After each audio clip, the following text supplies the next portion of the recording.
बांगलादेशमध्ये हिंदूंवर अत्याचार होत आहे।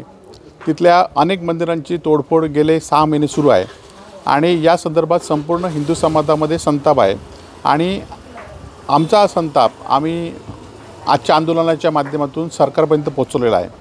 खरं तर संपूर्ण देशातला हिंदू आणि जगातला हिंदू हा बांगलादेशांच्या हिंदूंच्या पाठीशी आहे हे दाखवण्याचा सुद्धा आम्ही आज एक प्रयत्न केलेला आहे।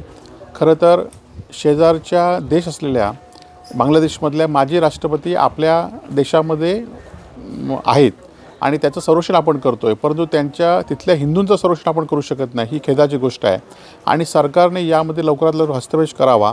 आणि ज्याप्रमाणे याआधीसुद्धा बांगलादेशमध्ये सरकारने कारवाई करून त्यावेळी बांगलादेश स्वतंत्र केलं होतं, त्याचप्रमाणे जर हिंदूंवर जर अत्याचार होत असेल तर आपण त्या ठिकाणी कारवाई केली पाहिजे अशी आमची मागणी या ठिकाणी आहे। नुसतं हिंदू खत्रे म्हणून चालणार नाही तर त्यासाठी प्रत्यक्ष कारवाई केली पाहिजे आणि ती कारवाई केंद्र शासनाने करावी अशी आमची मागणी आहे। ती आम्ही जिल्हाधिकाऱ्यांच्या मार्फत सरकारकडे पाठवलेली आहे।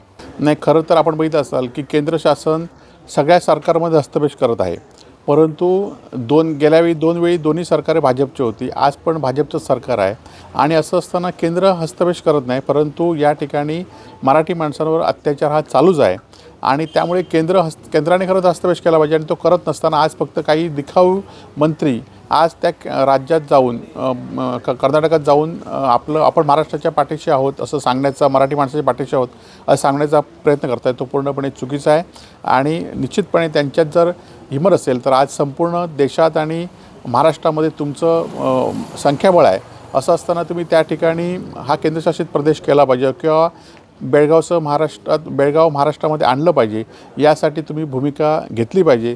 ती तुम्ही घेत नाहीत आणि फक्त मराठी माणसाच्या पाठी असल्याचं तुम्ही दाखवताय।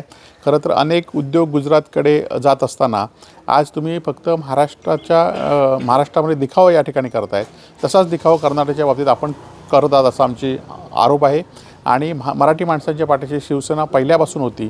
105 हुतात्मेसुद्धा आम्ही त्यावेळी दिलेले आहेत आणि त्यामुळे आम्ही शिवसेना मराठी माणसांच्या पाठीशी, बेळगावातल्या कारवारच्या मराठी माणसांच्या पाठीशी आम्ही आहोत।